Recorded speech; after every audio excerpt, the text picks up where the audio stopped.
पंडित जी के माल लगलू, काली बिंदी में बवाल लगलू, तू तो पंडित जी के माल लगलू। सज के संवर के जालू, सचो जी हुआ के काली लगलू, काली बिंदी में बवाल लगलू, तू तो पंडित जी के माल लगलू, काली बिंदी में बवाल लगलू, तू तो पंडित जी के माल लगलू, पंडित जी के माल लगलू।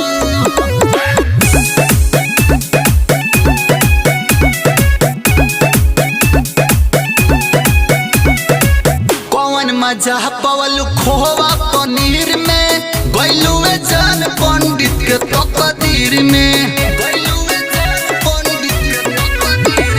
जेके देखो हड़कावत चलेलू, हाथे में राइफल हरावत चलेलू, माथावा पर टीका करेलू, सचो माल तू भी जोर लगेलू, काली बिंदी में बवाल लगेलू, तू तो पंडित जी के माल लगेलू, काली बिंदी में बवाल लगेलू, तू तो पंडित जी के माल लगेलू।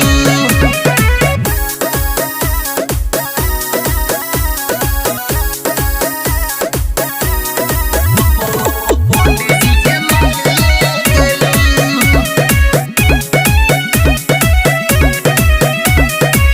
कौन जादू तू सीख के आइलू, सब लइकन के तू पागल बनैलू,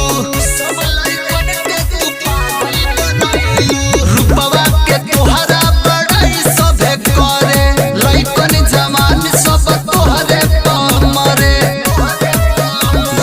काला साड़ी में तू जालू, सचो में तू कमाल लगेलू,